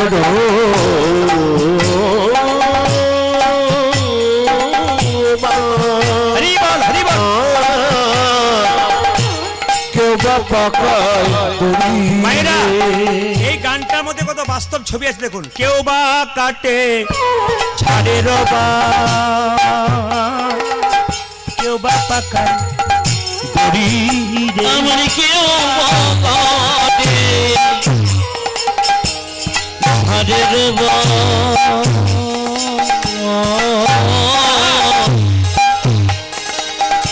কেউ বা পাগায় দড়ি রে। আর চার কাহারে কাঁধে নিয়ে, ওটা যে তারা কাহারে কাঁদে নিয়ে, চার কাহারে কাঁধে নিয়ে দেখি চারি কাহারে কাঁধে নিয়ে। কি করবে? ও গো বলবে হরি হরি, ওগো বলবে হরে হরে গো, বলবে হরি হরি গো,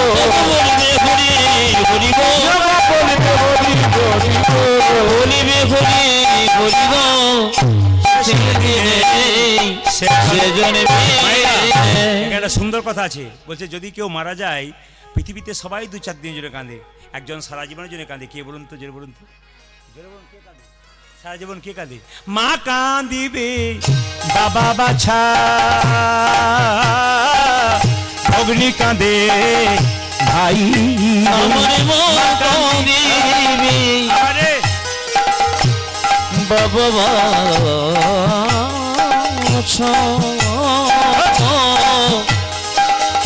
ভগ্নি কাঁদে ভাই। এইদিকে এদিকে, যদি ছেলে চলে যায় মায়ের কাছ থেকে, মা কিন্তু সারা জীবন কাঁদে। তার প্রমাণ দেবো, জীবন্ত প্রমাণ। আমি ধানবাদে 1 বছর আগে একটা বাড়িতে আমার বাসা ছিল, গান হচ্ছে, সবাই শুনবেন মায়েরা। তো দেখতে পেলাম যার বাড়িতে বাসা তিনি রান্না করে আমাদের খাওয়াচ্ছেন, মায়েরা তাকান, রান্না করে খাওয়াচ্ছেন। কিন্তু আশ্চর্যের ব্যাপার, কীর্তন যখন হচ্ছে যেখানে, উনি কিন্তু যাচ্ছেন না। আমার 2 দিন কীর্তন, প্রথম দিন গেল না, ভাবলাম ঘরটা আগলে আছে। দ্বিতীয় দিন দেখছি উনি দরজার সামনে বসে বসে কাঁদছেন, কিন্তু কীর্তন শুনতে যান না। আমি বললাম, মা তোমাকে কেউ কিছু বলেছে তুমি কাঁদছো? বলছে, না বাবা, আমি কীর্তন শুনতে কোনো বছর যাই না। বলে কেন? না, যে জায়গাতে কীর্তন হচ্ছে ওখানটা পুরাতন দেওয়াল ছিল। আমার 2টো মাত্র ছেলে, এই যে বড় ছেলে দেখতে পাচ্ছ, ছোটটা দেখতে পাচ্ছ না, ও তখন 5 বছর বয়স, ওখানে খেলা করছিল। ওই পাঁচিরটা চাপা দিয়ে ওই ছেলেটা আমার মরে গেছে। আর যখন থেকে মরে গেছে তখন থেকে ওই রাস্তা দিয়ে আমি পেরোই না, ওইখানটা আমি দেখতে পারি না। আমার বড় কষ্ট হয়, হরিনাম দিলেও আমি ওখানে যেতে পারি না। কেন?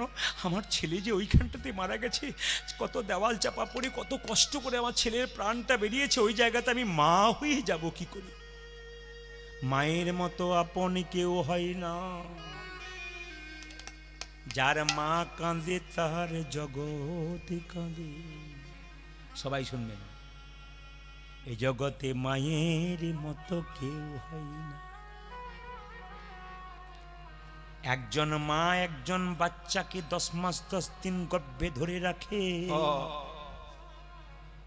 সেই ছেলে যখন বড় হয় তখন কলকাতায় ফ্ল্যাট কেনে। সবার জায়গা হয় কিন্তু মায়ের জায়গা হয়। কীর্তন জোরে গাইতে হয় না, যদি পরিবেশ ভালো থাকে। মায়ের মতো কেউ আপন হয় না, বাবার মতো কেউ আপন হয় না। বাবা হলো বাড়ির ছাদ, মা হলো খুঁটি। এই দুজন যেদিন চলে যাবে সেই দিন বুঝবে সংসারে আপন বলতে কেউ নাই। মায়েরা শুনলে চমকে যাবেন, যে যেখানে বসে আছেন, এরই নাম বাবা আর এরই নাম মা। মা বড় মিথ্যেবাদী গো, মা বড় মিথ্যেবাদী। বলে, প্রদীপ বাবু মাকে মিথ্যেবাদী বললেন কেন? সব মারাই প্রায় মিথ্যেবাদী। কেন? বাড়িতে সবাইকে ভালো ভালো খাবার খাইয়ে দেয়, শেষে ছেলে জিজ্ঞেস করে, মা তুমি খাওনি? বলে, আমি তো খেয়েছি রে, তোরা খেলেই আমার খাওয়া হবে। ইনি হচ্ছেন মা। সবাইকে দিয়ে দেয় কিন্তু নিজে খায় না, ইনি হচ্ছেন মা। এই মাকে কেউ যেন কেউ কাঁদিও না, আর বৃদ্ধ বাবাকে কেউ যেন কাঁদিও না। এই যে বয়স্ক বাবারা বসে কীর্তন শুনছেন, আজকে যারা এত সুন্দর বাড়ি দেখছেন, ঘর দেখছেন, সব দেখছেন, কার জন্যে দেখছেন? যে ছেলেকে জন্ম দিয়েছে, সেই ছেলেকে কষ্ট করে মানুষ করেছে, না খেয়ে না পড়ে, বলেই তো ছেলে আজকে ওই জায়গাতে গেছে। তাই বাবা মাকে ছবিতে সামনে বসাবেন। আমি আপনার ভগবান শ্রীকৃষ্ণ নিজের মুখে বলেছে, কাকে? কাকে নিজে মুখে বলেছে মায়েরা? সুদামাকে বলছে, সুদামা এই জগতে 3 রকমের গুরু আছে।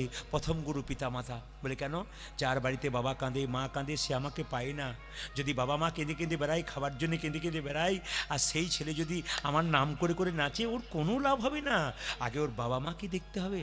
আমি আপনাদের বলতে চাই মায়েরা, দুর্গা অষ্টমীর দিনে যখন মা দুর্গাকে পুজো দেন উপবাস করে, আর নিজের মা বাবা একটা জামা পায়নি, একটু খাবার খায়নি, মা দুর্গা যেন বলতে চাইছে, মাটির প্রতিমা পুজিস রে তুই, আগে ঘরের জীবন্ত বাবা মাকে পুজো কর। এই জীবন্ত বাবা মাকে যদি পুজো করতে পারেন তবে কীর্তন শুনে লাভ আছে। আর জীবন্ত বাবা মাকে যে অবজ্ঞা করে আপনি কীর্তন শুনছেন, হাততালি দিচ্ছেন, আপনার কোনো লাভ নেই। কেন? আপনি যদি কাউকে কাঁদান, বৃদ্ধাকে, আপনি তৈরি হয়ে থাকুন, আপনার যখন বয়স হবে তখন আপনিও কিন্তু কাঁদতে কাঁদতে নিতাই গৌর হরি বল হয়ে যাবেন। তাই বলছে, তত্ত্ব বলছে, ওগো মা কাঁদিবে বাবা বাছা, অগ্নি কাঁদে ভাই রে, আমায় মা কাঁদিবে বাবা বাছা, ভগ্নি কাঁদে ভাই রে। আর ঘরে রো মনি কাঁদে, ঘরে রো মনি কাঁদে,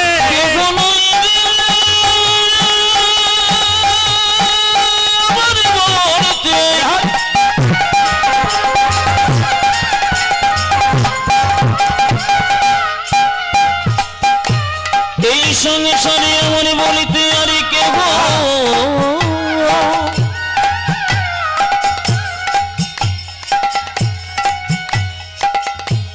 আর কেহ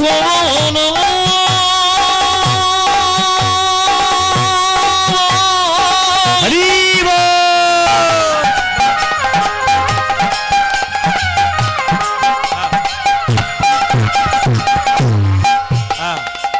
আমার বলিতে আর কেহ না। হরি বল, হরি বল। ঘরের মনে স্বামী মরে গেলে স্ত্রী কি বলে? ওই আমার আর যে কেহ নাই, আমার আর যে কেহ নাই রে, আমার আর যে কেহ নাই রে, আমার আর যে কেহ নাই রে, আর যে কেহ নাই রে, আমার আর যে কেহ নাই রে, আর যে কেহ নাই রে, সেজন বিনাই। সবাই যারা তখন কীর্তন শুনলেন, আপনাদের তো বহু কিছু দেওয়ার কথা, কিন্তু কি করবেন এই সংক্ষিপ্ত সময়ের মধ্যে? আপনার একটু সবাই দর্শন করুন, প্রসাদটা সবাই পাবেন। একবার সবাই মিলে মাথায় কাপড়টা নিয়ে বাবু হয়ে দর্শন করুন। রঘুনন্দন গোপীনাথে পুজো করছে, আপনার পুজো করা প্রসাদ সবাই পাবেন। হরে কৃষ্ণ। তবে সবাইকে বলে রাখি, যে যেখানে বসে আছেন মায়েরা, যখন আপনি মন্দিরে পুজো করবেন তখন কিন্তু ফুল, আস্তে আস্তে আস্তে, আপনি যখন মন্দিরে পুজো করবেন মায়েরা, পুজো করবার সময় কিন্তু পুজো করবার সময় আপনারা একটা মাথায় রাখবেন, ফুল কিন্তু কোনোদিন জল দিয়ে ধুয়ে দেবেন না। খুব মাথায় রাখবেন, এগুলো পুজোর নিয়ম আছে। ফুল কিন্তু জল দিয়ে ধোবেন না, পাতা কিন্তু জল দিয়ে ধোবেন, কিন্তু ফুল জল দিয়ে দেবেন না। রঘুনন্দন জন্ম নিল সরস্বতী পুজোর দিনে, আস্তে আস্তে বড় হলো, তার বাবা চিকিৎসা করতে গেল পাশের গ্রামে একটা বাড়িতে, আর ছোট্ট রঘুকে বললো তুই আজকে পুজোটা দে। আর ছোট্ট রঘু কিন্তু পুজো করছে মায়েরা, সবাই লক্ষ্য করুন। এইদিকে এইদিকে এইদিকে দেখুন, ভগবানকে প্রদীপ দেখাবেন। একবার সবাই এইদিকে, হরে কৃষ্ণ, সবাই তাকান। ভগবানকে প্রদীপ দেখানোর নিয়মটা দেখুন, যে যেখানে বসে আছেন। প্রদীপ দেখাবেন এইভাবে, ওং লেখার মতো। এই যে আরতি করে কি না, আরতির নিয়ম আছে কিন্তু, শাস্ত্রকাররা বুঝিয়ে দিয়েছে কীভাবে। যখন আপনি প্রদীপ দেখাবেন ভগবানকে, এরকম ওং লেখার মতো এরকম এরকম দেখিয়ে দেবেন না, কিন্তু সবাই তাকান। প্রদীপ যখন ভগবানকে দেখাবেন, এরকম করে ওকে দেখিয়ে দেয়, এরকম দেখাবেন না, কীরকম ওং লেখা না, ওং ওং বাংলাতে, এইরকম ওং। এইটা হচ্ছে প্রদীপ দেখানোর আসল নিয়ম।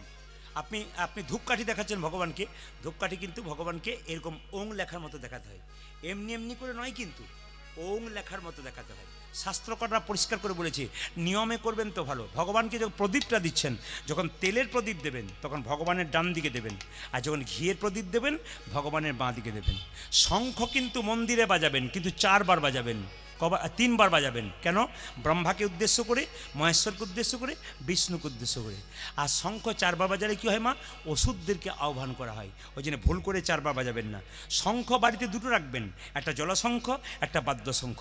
যে শঙ্খটা বাজানো হয় ওটা এঁঠো করে, ওটা কিন্তু মন্দিরে একবার ভেতরে গোবিন্দের সামনে রাখতে নাই, একটু সরে রাখতে হয়। আর যেটা জলশঙ্খ, যার ভেতরে জল ভরে গোবিন্দকে স্নান করানো হয়, ওই জলশঙ্খটা একবার গোবিন্দের সামনে রাখতে হয়। শঙ্খ নিচে রাখতে নাই, শঙ্খ কিছুর ওপরে রাখতে হয়। ফুল যখন গোবিন্দকে দেবেন, যখন ফুল গাছ থেকে ফুল তুলবেন, দেখুন ফুল গাছ থেকে ফুল তুলতে গেলে ফুল গাছকে বলে তুলতে হয়, না বলে তুলে কিন্তু অপরাধ হয়। কীরকম? সবাই তাকান। শাস্ত্র নির্দেশ করেছে যখন আপনি ফুল তুলছেন, কি পুরুষ কি নারী, যদি বাবারা হয় গলায় গামছা দিয়ে বা গলায় কাপড় দিয়ে, আর মায়েরা যদি হয় গলায় কাপড় দিয়ে, ফুল গাছ থেকে ফুল তুলবার সময় বলবেন, হে বৃক্ষ মাতা, তুমি যে বক্ষ বিদীর্ণ করে ফুল দিয়েছো, এই ফুল গোবিন্দ সেবায় লাগাবো, তুমি আমাকে নিজ গুণে ক্ষমা করো যদি তোমার কোনো কষ্ট হয়। খুব মাথায় রাখবেন, এ কথাটা বলবেন। যদি এই কথাটা বলতে না পারেন তাহলে প্রণাম করবেন আর হরে কৃষ্ণ মহামন্ত্র বলবেন, কানে হাত দিয়ে ফুলটা তুলবেন। কেন? ফুল গাছকে বলে তুলতে হয়, নইলে কিন্তু অপরাধ করা হয়। 2 শুনে রাখবেন। ধরুন কারো ফুল গাছ ভোরবেলাতে আপনি রাস্তা দিয়ে যাচ্ছেন, কারো ফুল গাছে ফুল ধরেছে, আপনি না বলে নিয়ে গেলেন, নিয়ে গোবিন্দ সেবা করলেন, গোটাটা কিন্তু বেকার হয়ে গেল, বরং পা ফুল আপনার। কেন? যার ফুল তাকে বলে নিয়ে যেতে হয়, না বলে কিন্তু ফুল তুলতে নাই। খুব মাথায় রাখবেন। শ্মশান ঘাটে বড় ফুল গাছ, সুন্দর দেখতে ফুল, ওই ফুল দেবেন না। নোংরা জায়গায় ফুল গাছ হয়েছে কিন্তু ফুলটা খুব সুন্দর, ওটা গোবিন্দ সেবায় দেবেন না। এগুলো কতগুলো নিয়ম আপনারা করবেন, দেখবেন আপনার জীবন সুন্দর হবে। তা আপনাদেরকে ছোট্ট সময়ের মধ্যে কিছু কিছু যে তত্ত্ব কথাগুলো বললাম আপনারা মনোনিবেশ করবেন। ইউটিউবের মাধ্যমে আরও নতুন নতুন তত্ত্ব কথা শুনবেন। সবাই লক্ষ্য করুন কীভাবে গোপীনাথকে পুজো করছে রঘুনন্দন, সবাই লক্ষ্য করুন একসঙ্গে। মামা অন্তরা মন্দির, মাত্র 5 বছর বয়স, ছোট্ট রঘুনাথ পুজো করছে। মামা অন্তর মন্দিরে তুমি জাগো জাগো, মদন কৃষ্ণ গোপাল গোপাল, মদন কৃষ্ণ গোপাল। মামা অন্তর মন্দিরে জাগো জাগো, মদন কৃষ্ণ গোপাল গোপাল, মদন কৃষ্ণ গোপাল। ভালো উলুধ্বনি দেবেন, উলুধ্বনি। মামা অন্তরা জাগো জাগো, মদন কৃষ্ণ গোপাল গোপাল, মদন কৃষ্ণ গোপাল। মামা অন্তর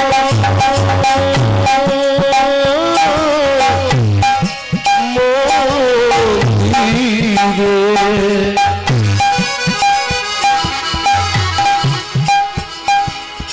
জাগো জাগো, মদন কৃষ্ণ গোপাল গোপাল, মদন কৃষ্ণ গোপাল। লয়ে রাধা বামে এসো ব্রজ ধামে, লয়ে রাধা বনে এসো ব্রজ ধাম, লয়ে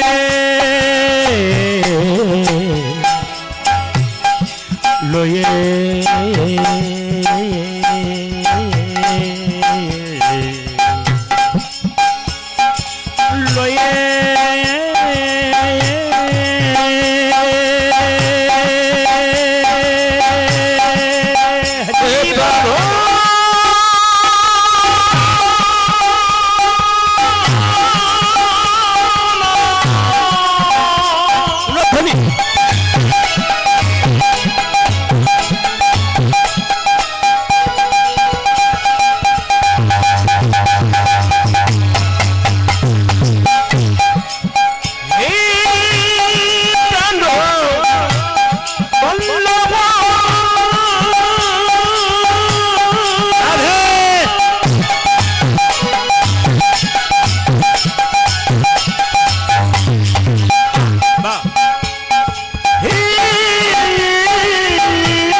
Oh,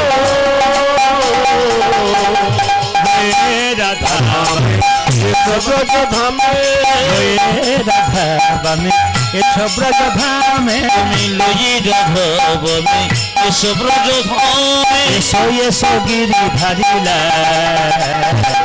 মদন কৃষ্ণ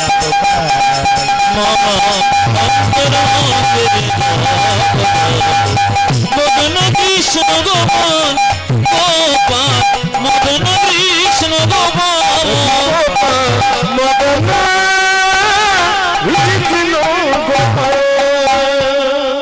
বাবা চিকিৎসা করতে গেছিল, ফিরে এলো, যেই না দরজা খুলেছে অমনি দেখতে পেল গোপীনাথের হাতে অর্ধেকটা পাথরের নাড়ু। জিজ্ঞেস করছে ছেলেকে, তুই কি দেখছিস? ছেলে বলল, রঘুনন্দন বলল, আমি দেখছি আসল নাড়ু। বাবা বলছে, আমি কেন পাথরের নাড়ু দেখছি? সঙ্গে সঙ্গে গোপীনাথ বলল, রঘু তুই তোর বাবার মাথায় তোর হাতটা দিয়ে দেখবে, তোর বাবা দেখতে পাবে আসল নাড়ু খাচ্ছি। এখনও পর্যন্ত যদি অর্ধেকটা নাড়ু আপনার শিখণ্ডে দেখতে পাবেন। দুপুর রাত্রি 12টা বেজেছে, আপনারা এখনও বসে আছেন, রাজগান শুনবেন। একটা কথা বলে যাই, 2-3টি কথা জিজ্ঞেস করে যাব। আমার ফোন নাম্বারটা দিয়ে যাব, যাদের কাছে মোবাইল আছে তারা নিতে পারেন। নাম্বারটা বলে যাই, 62 96 14 14 27। আগে কেন দিলাম পরে বলবো, আপনার নাম্বারটা লোড করুন। 62 96 14 আবার 14 তারপর 27। আবার বলে দিই, 62 96 14 আবার 14 27। সবার হয়েছে তো? কেন বললাম বলে রাখি, আমি আপনাদের 3টি প্রশ্ন করে যাই আস্তে। আবার প্রভু এদিকে দিকে আপনাদের 3টি প্রশ্ন করে যাই। 3টি প্রশ্ন আপনারা উত্তর যদি দিতে পারেন মোবাইলের মাধ্যমে দেবেন। প্রশ্নটা করি, এইদিকে ভগবান শ্রীকৃষ্ণ, এদিকে আমরা সবাই কৃষ্ণ মন্ত্রে দীক্ষিত, এদিকে এদিকে আমরা সবাই কৃষ্ণ মন্ত্রে দীক্ষিত। বাবা এদিকে এদিকে এদিকে আমরা সবাই কৃষ্ণ মন্ত্রে দীক্ষিত। ভগবান শ্রীকৃষ্ণ কোন মন্ত্রে দীক্ষিত? এদিকে এদিকে এদিকে আমরা সবাই কৃষ্ণ মন্ত্রে দীক্ষিত, ভগবান কৃষ্ণ কোন মন্ত্রে দীক্ষিত এটা কিন্তু আপনাদের কাছে আমার জানার রইল। আমি বারবার বলে গেলাম, যদি উত্তর দিতে পারেন 15 দিনের মধ্যে ভালো, না বললে আপনি ফোন করবেন, আমি আপনাদের জানিয়ে দেবো। কি আমরা সবাই কৃষ্ণ মন্ত্রে দীক্ষিত, কিন্তু ভগবান কৃষ্ণ কোন মন্ত্রে দীক্ষিত? একটা। 2 নম্বর প্রশ্ন মায়েদের জন্যে। ও মায়েরা, মেয়েরা বিয়ের পরে বাবার বাড়ি থেকে সব কিছু নিয়ে যায়, একটা জিনিস চিরকালের জন্য বাবার বাড়িতে ফেলে যায়, ওটা কি? আপনাদের কিন্তু এই প্রশ্নটা রইল। মেয়েরা বিয়ের, আরে বাবা, হ্যাঁ ওদেরও আজকে ঝঞ্ঝট শুরু হয়েছে আর কি, ওদেরও কিন্তু রাজনীতি আছে কিন্তু। হ্যাঁ মায়েরা, আপনারা বিয়ের পরে মেয়েরা সব কিছু বাপের বাড়ি থেকে নিয়ে যায়, একটা জিনিস চিরকালের জন্য ফেলে যায়, ওটা কি? ওটা কিন্তু আপনাদের কাছে আমার জানা রইল। আর সবার কাছে একটা প্রশ্ন করে গেলাম, এটা সবার জন্য জানা রইল। রাম যখন রাবণকে রাবণ মৃত্যুর শেষের দিকে লক্ষণকে বলে, লক্ষণ রাবণকে একবার দেখে এসো, রাবণ তো মারা যাবে, একবার শেষ দেখা দেখে এসো। যখন রাবণের কাছে লক্ষণ এলো, তখন সঙ্গে সঙ্গে রাবণ বলল, এসো ভাই, বসো জামাই, কেমন আছো গো বেআই মশাই। একবার ভাই বলল, একবার জামাই বলল, একবার বেআই মশাই বলল। একই ব্যক্তির সঙ্গে 3 রকম সম্পর্ক কি করে হলো? আমি এই 3টি প্রশ্ন আপনাদের করে গেলাম।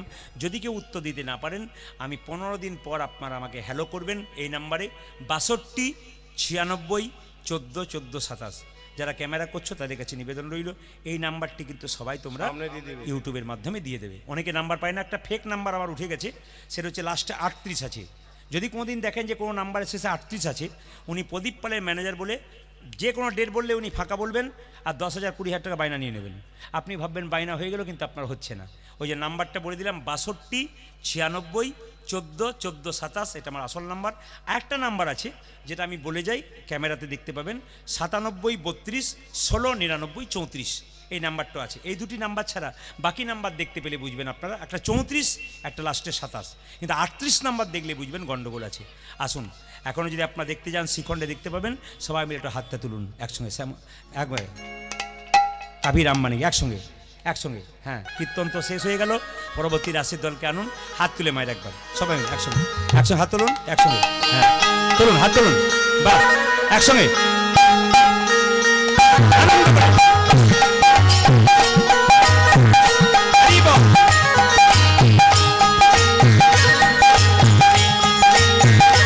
ধ্বনি।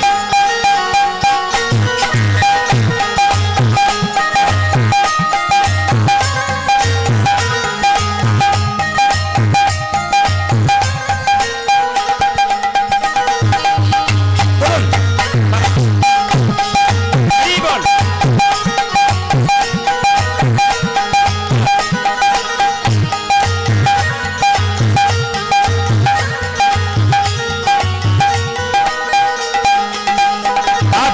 श्याम बन के कभी श्याम बन के चलियाना प्रभु जी चलियाना ओ कभी राम बनेगी कभी श्याम बनेगी चले आना प्रभु जी चले आना।